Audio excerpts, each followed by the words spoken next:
자, 오늘 말씀을 가지고 그 3장 1절을 중심으로 해서 그 예수를 깊이 생각하라, 예수를 깊이 생각하라 라는 제목으로 함께 은혜 나누도록 하겠습니다. 한번 제목을 따라 하시겠습니다. 예수를 깊이 생각하라. 다시 한번 그 손을 자기의 마음에 대시고 한번 자기에게 해보실까요? 예수를 깊이 생각하라. 아멘. 네, 그 말씀 한마디로 사실 제가 오늘 드리고 싶은 설교 내용이 다 있습니다. 제가 그 1절에 다시 한번 읽어드리겠습니다. 오늘 그 3장 1절이잖아요. 그래서 3.1절인데 오늘 저희의 신앙이 다시 눈을 뜨고 예수님께 다시 우리의 마음과 생각을 이렇게 독립해서, 완전히 독립해서 드릴 수 있는 그런 또 귀한 복된 날 될 수 있으면 좋겠습니다. 제가 3장 1절, 3.1절 다시 한번 읽어드리겠습니다. 그러므로 함께 하늘의 부르심을 받은 거룩한 형제들아, 우리가 믿는 도리의 사도이시며 대제사장이신 예수를 깊이 생각하라. 아멘. 뒷부분은 그러니까 모세를 비교해서 모세보다 훨씬 탁월하시고 뛰어나시다, 그런 말씀인데, 그 당시 그 히브리인들이 바라봤을 때 그 모세가 엄청난 사람이었잖아요. 그래서 저희랑 하고 조금 감이 틀리긴 합니다.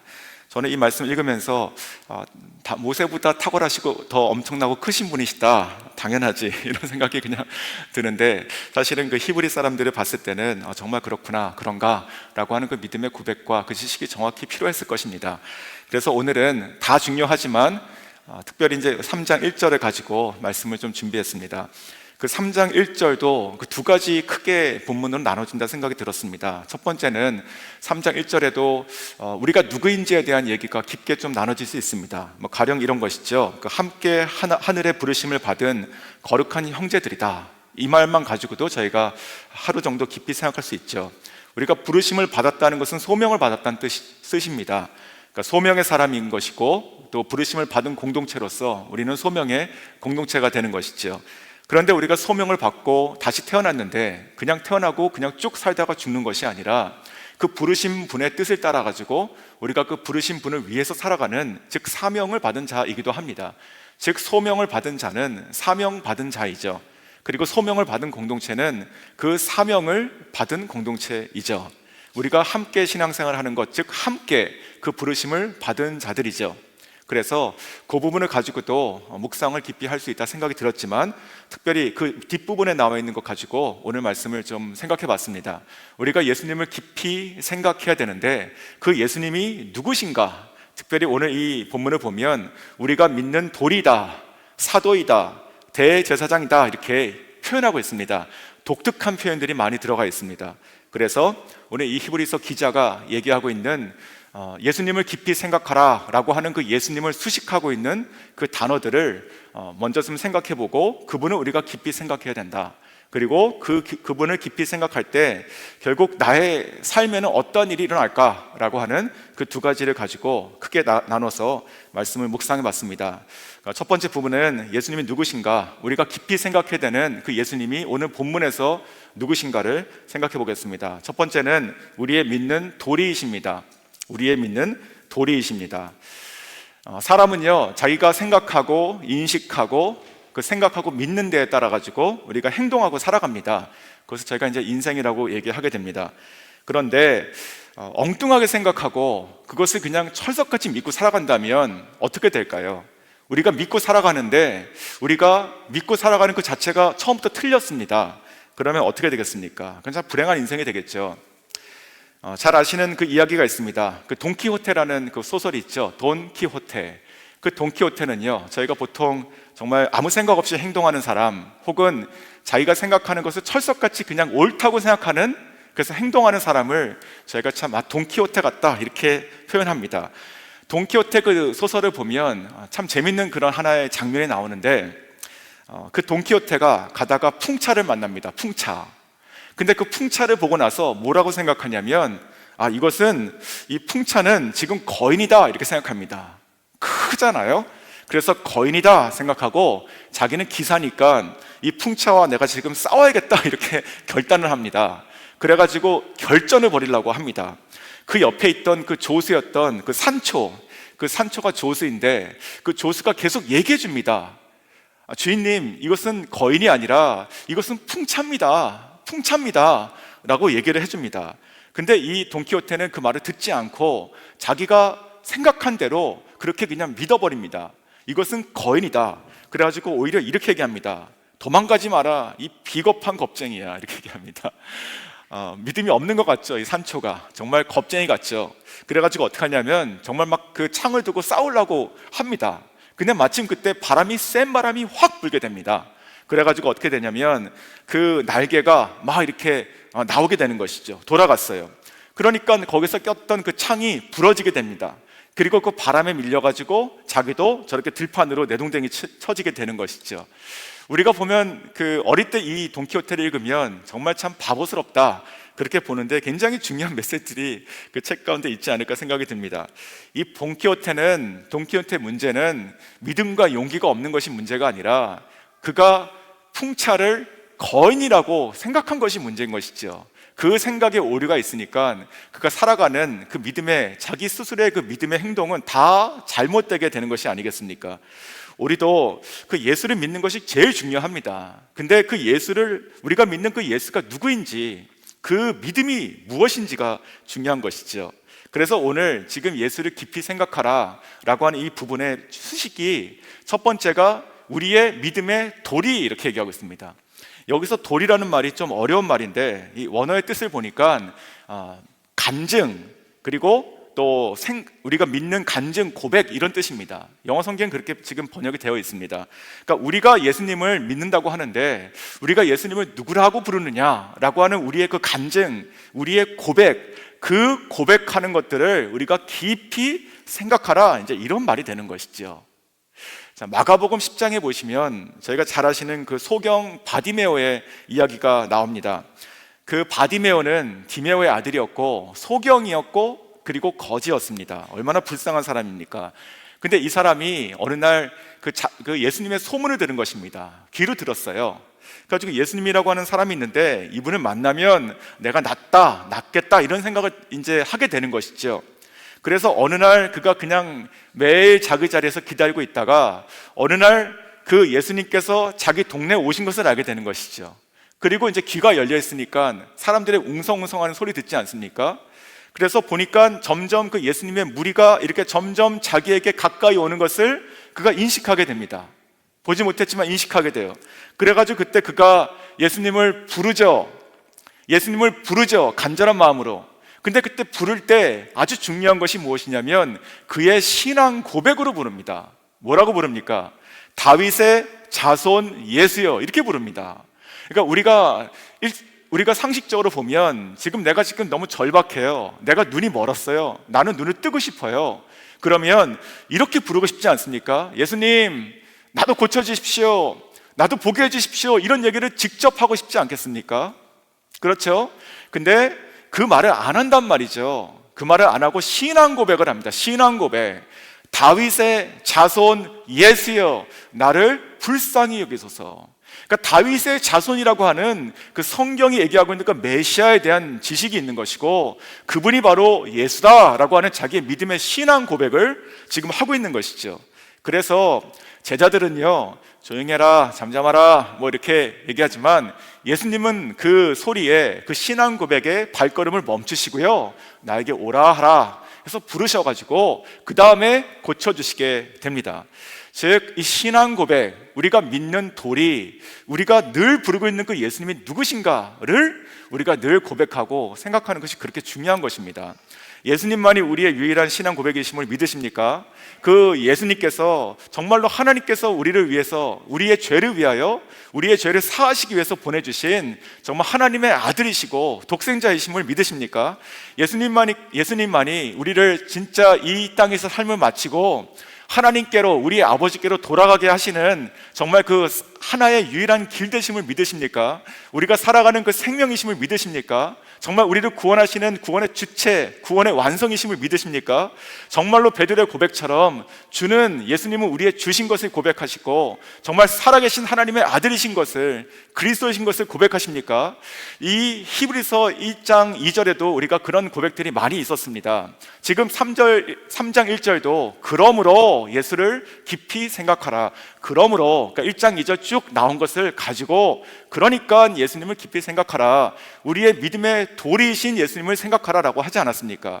근데 1장과 2장을 또 쭉 한번 훑어보니까 이런 말이 있습니다. 1장 2절에 아들로 우리에게 말씀하셨다. 하나님께서는요, 예수님은 하나님께서 우리에게 말씀하시는 통로가 되시는 그 아들이십니다. 믿으십니까? 또한 1장 2절에도 그 아들을 만유의 후사로 세우셨다. 그 예수님은 그냥 한 인간이 아니고요, 그냥 만유의 후사, 그 안에 만유가 있는 것이죠. 그리고 3절에도 이렇게 말씀하셨습니다. 이 아들은, 즉 예수님이죠, 이 아들은 하나님의 영광의 광채시다. 이거 믿으십니까? 또한 그 본체의 형상이시다. 자, 이것이 지금 믿음의 도리들로 계속 얘기하고 있는 것입니다. 또 3절에 뭐라고 얘기했냐면 그의 능력의 말씀으로 만물을 붙드시는 분이시다. 그러니까 예수님은요, 그 말씀으로 만물을 붙드세요.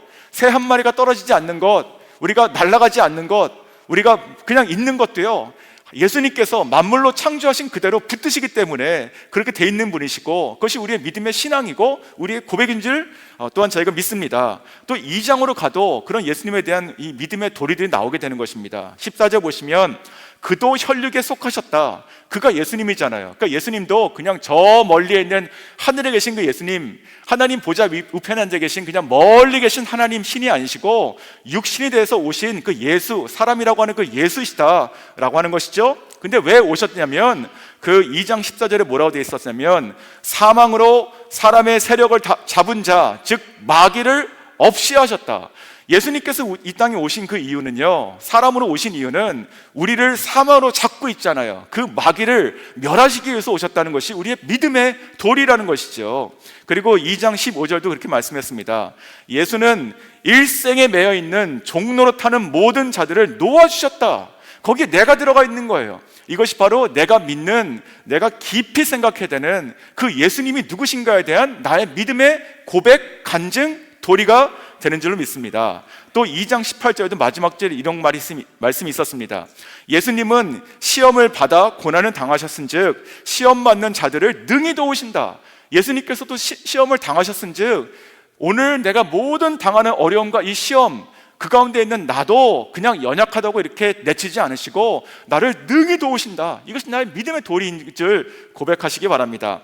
그래서 이렇게 예수님을 깊이 생각한다는 것은 첫 번째, 오늘 말씀이 뭘 얘기하느냐, 바로 예수님이 누구신지를 계속 묵상하는 것인데, 내가 믿는 그 예수님에 대한 그 신앙의 고백들을 계속 되새기면서 그 예수님을 계속 내 입술로 부르고 또 선포하고 살아가라, 그 말씀이라고 생각이 듭니다. 오늘 제가 불렀던 이 찬송가도요, 그 예수로 나의 구주 삼고 성령과 피로 거듭나니 이 세상에서 내 영혼이 하늘의 영광 누리도다. 이것이 나의 간증이다, 나의 고백이다, 나의 믿음이다, 이것이 나의 찬송이다. 이렇게 저희가 고백하고 또 고백하고 고백하는 것이지요. 믿으십니까?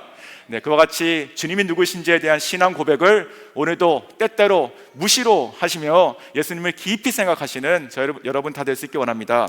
자, 두 번째, 예수님이 누구신지, 누구기 때문에 우리가 그렇게 깊이 생각해야 되는지, 바로 예수님은 사도이시다, 이렇게 표현하고 있습니다.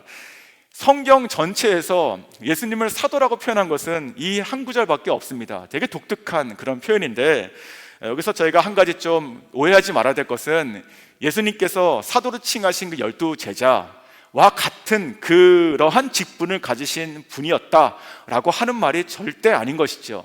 사도라고 하는 그 말 자체가 가지고 있는 그 의미를 얘기하는 것입니다. 즉 보냄을 받았다, 이 뜻이죠. 사도라고 하는 것은 보냄을 받은 자, 이런 뜻이 아닙니까? 즉 예수님께서는 보내심을 받은 자다, 이 뜻입니다. 즉 우리를 구원하시기 위해서, 나의 죄를 십자가에 못 박아 우리를 구원하시기 위해서 하나님 아버지로부터 우리에게 보내심을 받아서 오신 분이다 라고 하는 그 믿음의 고백이 들어가는 것이죠. 복음이라고 하는 것은요, 우리가 거꾸로 보면 예수님께서 우리에게 오셨잖아요. 그러니까 이 복음은, 예수님은 우리에게 오셨죠. 그리고 우리가 봤을 때는 주님께서 오신 것이고, 예수님께서 보시면 예수님께서 우리에게 가신 것이잖아요. 자, 그래서 복음이라고 하는 것은 늘 우리에게 오신 예수님을 믿는 것이고, 그리고 구원은 우리에게 오신 그 예수님을 믿는 것이고, 그리고 신앙생활은 우리에게 오신 그 예수님을 따라가는 것이다, 이렇게 생각할 수 있습니다. 하나님께서 보내시고 우리의 구원자 되신 예수님께서 나에게 오셨다, 나에게 보내심 받아서 오셨다 라고 말씀 들으시면 어떤 마음이 드십니까? 여전히 우리의 마음 가운데 참 감사하고 정말 그 뜨거운 마음들이 일어나고 있습니까? 제가 말씀 생각하면서 하나 영화가 생각이 났습니다. 아주 오래된 영화인데 그 라이언 일병 구하기 영화 아시죠? 그 내용을 간략하게 보면 그 2차 세계대전에 참전했던 4명의 그 형제가 있었던 미국의 한 가정에 그 4명의 형제들이 다 전쟁에 참전했는데 3명이 죽었습니다. 근데 그 한 명은 실종이 됐어요, 마지막은. 근데 그것이 그 집에 있는 그 자식 다였단 말이죠. 그래서 미국 행정부에서 특별 명령을 내립니다. 가서 그 라이언 일병을 찾아가지고 데려와라. 이 집안의 대가 끊기면 안 된다. 이제 그것이 그 영화의 시작입니다. 그래가지고 8명의 대원이 특수수색도로 돼가지고 가서 구출하게 되는 장면인데, 그 8명이 가가지고 한 명을 구하기 위해 가지고 여기서 한 명이 또 죽고 또 한 명 죽고 이렇게 희생을 치르게 됩니다. 그래서 결국은 그 라이언이 살아있는 것을 찾아가서 그 사람을, 그 라이언 일병을 딱 찾게 됩니다. 그리고 얘기합니다. 집에 가자. 우리가 다 너를 위해서, 너를 찾아서 여기서 왔고 이런 희생을 가지고 여기까지 왔으니 이제 가자라고 합니다. 근데 저는 그 영화 보면서 그때 제가 잊지 못하는 장면 중에 하나가, 그때 그 라이언 일병이 자기를 찾아왔던 사람들을 보면서 지었던 그 표정입니다.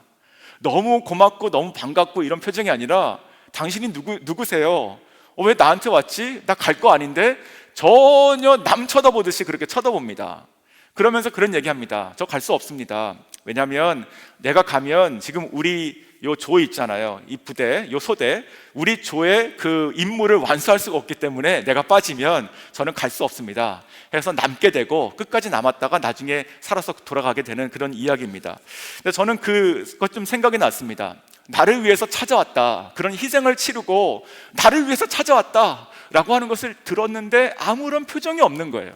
어쩌면 그것이 나의 모습이 아닐까 생각이 들었습니다. 예수님께서 나를 위해서 찾아오시고 십자가 달려 돌아가셨다. 아멘. 100% 믿죠. 근데 그것이 언제 내가 그 감동을 내가 참 누리고 살아갔는가, 내 가운데 그 구원의 감격이 여전히 뛰고 있는가 라고 하는 것 좀 다르다 생각이 들었습니다. 그렇지 않습니까?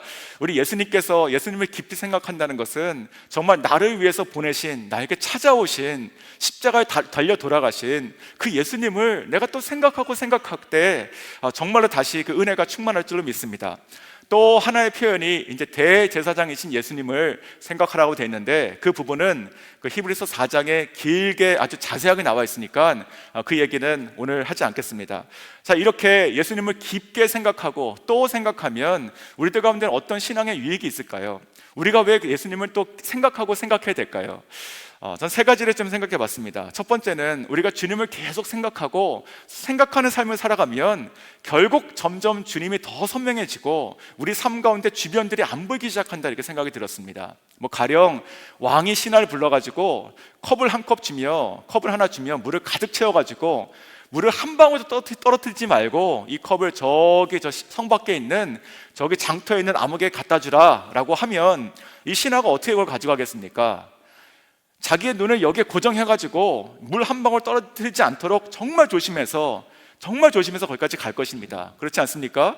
자기가 막 그 옆에 사람 뭐 하고 있는지 쳐다보고 이런 생각할 수 있는 여유가 없는 것이지요. 즉 컵 하나만 쳐다보고 살아가도 자기 주변이 정리가 되기 시작하지 않습니까? 컵 하나만 보고 살아가도. 근데 예수님을 보고 살아가면 어떻게 될까요? 정말 예수님만 보고 살아가면 어떻게 될까요? 우리 삶 가운데 정말 쓸데없는 그런 모든 주변들이 다 정리가 된다고 저는 생각이 듭니다. 제자훈련을 하고 있는데 거기에 한 남자 집사님께서 이런 고백을 했습니다. 저는 굉장히 귀한 고백이라고 생각이 들었는데, 어느 날 숙제를 제대로 많이 못 해오셨어요. 근데 되게 미안하셨던 것이죠. 근데 많이 못 해왔는데 나중에 이렇게 한 장을 썼는데 뭔가를 말씀을 묵상하고 생각하고 자기의 어떤 실천 사항들 적고 이런 것들 있지 않습니까? 근데 그게 너무 어렵대요, 자기는 이런 게 쓰는 게. 그래가지고 거기다 뭐라고 썼냐면 한 줄만 썼어요. 죄송합니다, 제가 아무리 생각해도 어떻게 쓸지 모르겠습니다. 그런데 저는 요즘 매일매일 진짜 하루 종일 숙제만 합니다, 이렇게 썼어요. 그래서 제가 그때 거기다 이렇게 마킹을 해줄 때 뭐라 했냐면, 참 잘하셨습니다. 진짜로 잘하셨습니다. 이것이 정답입니다. 계속 그렇게 하세요. 그렇게 썼습니다. 혹시 지금 이 설교를 듣고 계실 것 같은데요, 정말로 뭔가 진짜 완전히 매여 있으니까 내가 비록 상대적으로 다른 사람과 같이 이렇게 막 다 쓰지는 못했다 하더라도 그냥 나는 지금 온통 이 생각밖에 못하니까 다른 생각을 할 수 있는 틈이 없는 것입니다. 저는 이 예수님을 깊이 생각하고 살아가는 거에 대한 가장 큰 첫 번째 유익은 그런 것이라 생각이 듭니다. 오늘 불렀던 찬송 그 예수로 나의 구주 삼고에서 저는 3절 가사를 정말 좋아합니다. 이렇게 고백하고 있습니다. 주 안의 기쁨 누림으로 마음의 풍랑이 잔잔하니 세상과 나는 간 곳이 없고 구속한 주만 보이도다. 그러니까 이 주님만 정말 따라가는 이 고백으로 살아가니까 이 사람의 지금 고백이 무엇입니까? 정말로 세상도 없어지고 나 자신도 없어지고 그냥 나한테는 예수님만 보이는구나. 이게 얼마나 귀한 고백입니까? 제가 예전에 오래전에 이 찬송 부르면서 하나님 저 3절에 남아있는 이 고백 살아가면서 나의 고백 진짜 되게 해달라고 이렇게 기도한 적이 있습니다. 자, 여러분도 정말로 예수님을 깊이 생각하며 세상도 안 보이고 심지어 내 자신도 안 보이는 그런 정말로 구속한 주만 보이는 이 찬송 가사가 저 여러분의 삶에 이루어질 수 있기를 원합니다. 자, 두 번째 어떤 유익이 있을까요? 저는 예수님만 깊이 생각하면 정말로 주님을 더 깊이 더 귀하게 알아간다 생각이 듭니다. 우리가 보통 부모님을 사랑합니다 라고 고백할 때 어릴 때 고백하는 것과 조금 커서 고백하는 것과 또 결혼해가지고 우리가 아이들을 키우면서 고백하는 것은 그 깊이가 틀립니다. 그 부모님은 여전히 똑같은 수준으로 나를 사랑하셨는데 내가 깨닫는 부모님의 사랑의 깊이가 달라지는 것이 아니겠습니까? 예수님을 깊이 생각하면 우리가 처음에 깊이 생각하라고 했던 그 믿음의 돌이 있지 않습니까? 예수님이 누구신가? 라고 하는 그 신앙의 고백들, 그 고백들이 반복되는 고백이 아니라 그 고백들이 새롭게 발견되는 깊이 있는 고백이 된다는 것이죠. 이것도 어떤 그 제자훈련에서 어떤 집사님께서 나누셨던 것인데 그 이어령 교수님 있지 않습니까? 그분을 예수님 믿게 했던 그 따님, 그 이민아 목사님의 이야기를 하나 나눠준 적이 있었습니다. 뭐냐면 그 이민아 목사님이 이제 암으로 곧 힘들어하시고 또 이제 목회자로 들어오시고 이제 그렇게 기도하시는 생활을 했는데 그때 정말로 자기의 삶 가운데 모든 것이 힘들고 막 너무너무 버거울 때 그 이민아 목사님께서 이렇게 기도한다고 합니다. 정말로 하나님께 앞에 나아가서 무릎 꿇고 작정하고 이렇게 기도한대요. 어떻게 기도할까요? 아버지. 근데 그 이민아 목사님의 간증이 그것입니다. 정말로 그 순간 내가 아버지라고 부를 때 그냥 그 마음이 다 무너지고 다 열리고 다 하게 되는 것 같다. 그냥 내가 살아계신 그 천지를 지으신 우주 만물을 창조하시고 주관하신 그 하나님을 나의 아버지라고 부를 때 그냥 모든 것이 그냥 다 해결되는 것 같다 라고는 고백했다는 것이죠. 맞지 않습니까? 하나님 아버지, 저희가 어려서부터 무한반복으로 이렇게 얘기한 거 아닙니까? 그런데 그 고백의 깊이가 달라지는 것입니다. 우리가 예수님 그러고 있는 거 똑같은 것입니다. 정말로 깊이가 달라지는 것이에요. 제가 이런 생각이 들었습니다. 제가 신학교 다닐 때 그 신학교 선생님들이 얼마나 참 딱딱하고 이게 틈이 없습니까? 모든 것을 다 이렇게 자르고. 근데 한 조직신학 선생님 교수님 계셨는데 그 교수님 제가 잊지 못합니다. 정말로 이렇게 피가 안 날 것 같은 그런 그 아버지가 그 독일 군인이셨다고 했는데 진짜 아주 반듯하고 아주 틈 없고 모든 것은 논리적으로 이렇게 다 부수고 막 이런 분이었습니다. 근데 이분의 특징이 하나 있었습니다. 이분이 그 매번 수업할 때마다 한 30초 정도 자기 그날의 묵상을 잠깐 나누고 기도하고 시작했습니다. 근데 그 묵상이 아주 평범한 이야기들이었습니다. 근데 어느 날 이런 얘기를 했습니다. 하나님의 은혜에 대한 얘기를 했습니다. 아주 짧게 한 30초. 우리는 하나님의 은혜가 없으면 살 수 없는 것을 오늘 아침에 다시 깨달았습니다. 그렇지 라고 생각했죠. 그리고 나서 이제 기도를 했는데 그분이 기도할 때 이렇게 기도하는 것입니다. 하늘에 계신 아버지, 정말로 이 말씀처럼 우리는 하루도 하나님의 은혜가 없으면 살 수 없습니다. 우리에게 은혜 주십시오 라고 하면서 그분이 그때 그 눈물을 뚝 떨어뜨리는 거예요. 제가 이제 기도를 마치고 눈을 떴을 때 그 눈물을 보고 제가 충격을 받았습니다. 첫 번째, 이분이 울 수 있는가라고 하는 충격을 받았고, 두 번째, 이 평범한 말에서 눈물이 어떻게 나왔을까. 그러면서 제가 그때 두 가지 기도했습니다. 그 즉시로 하나님, 내 앞에 있는 이 닥터 묵이라고 하는 분이었는데 아버지, 이 교수님 축복해 주십시오 지금 이 순간. 두 번째, 하나님, 저도 이와 같이 하나님의 은혜를 생각하면 언제든지 정말 내 마음이 정말로 울을 수밖에 없는 이 깊이를 내가 따라갈 수 있는 아버지, 그런 사람 되게 해달라고 제가 기도했었습니다. 사랑하는 성도 여러분, 우리가 예수님에 대한 그 믿음의 도리를 계속 고백하고 살아가는데, 근데 그 신앙이라고 하는 것은, 이 고백이라고 하는 것, 것도요, 반복이 아닙니다. 반복이 아니에요. 반복이 될 수가 없습니다. 우리가 10년 전에, 20년 전에, 30년 전에 했던 고백 똑같은 거 지금 하고 있지 않습니까? 근데 똑같은 고백으로 살아가지 않지 않습니까? 날마다 우리가 예수님을 정말 깊이 생각하고 정말 주님께 매어 산다면, 그러면 우리들의 신앙의 고백이 달라지게 되는 것입니다. 그 깊이가 달라지는 것이에요. 우리가 주님을 이해하는 것이 달라지는 것입니다. 그렇지 않겠습니까? 또한 그것은 예수님께서 우리에게 바라시는 우리가 장성한 분량으로 이루어야 되는 우리의 삶의 목적이기도 해요. 그 에베소서 4장 13절에 이렇게 말씀하지 않습니까? 우리가 다 하나님의 아들을 믿는 것과 아는 일에 하나가 되어서 온전한 사람을 이루어 그리스도의 장성한 분량이 충만한 데까지 이르리니. 이것이 주님께서 우리에게 말씀하시고 바라시는 수준이에요. 그냥 똑같은 거 그냥 반복하는 것이 아니라, 그것이 오늘 나에게 더 발견되고 더 나에게 깊이 있게 되어서 정말 주님 부르면 우리의 모든 신앙 고백이 오늘 새로운 발견의 깊이가 될 수 있기를 정말로 주님의 이름으로 축원합니다. 사랑하는 성도 여러분, 오늘 말씀을 좀 맺겠습니다. 정말로 오늘 하루가 정말로 예수님을 다시 깊이 생각하는, 정말 우리의 시선을 주님께 고정하고 우리의 마음을 다른 것이 아닌 정말 예수님으로 꽉 채울 수 있기를 원합니다. 우리가 고백하는 그 예수님, 그냥 추상적으로 고백하지 마시고요, 내가 믿는 나의 믿음의 간증들을 오늘 의식적으로 더하시고, 그리고 그것 통해 가지고 내 안에 충만하기를 사모하시고, 그 충만한 것 가운데 내가 주님을 더 선명하게, 세상과 나는 안 보이고 주님을 더 선명하고 더 깊게 발견해서 주님이 온 마음으로 우리를 사랑하시고 사셨던 것처럼 저희도 오늘 하루 온 마음으로 주님을 사랑하고 주님을 위해서 살 수 있는 저 여러분 될 수 있기를 주님으로 축원합니다.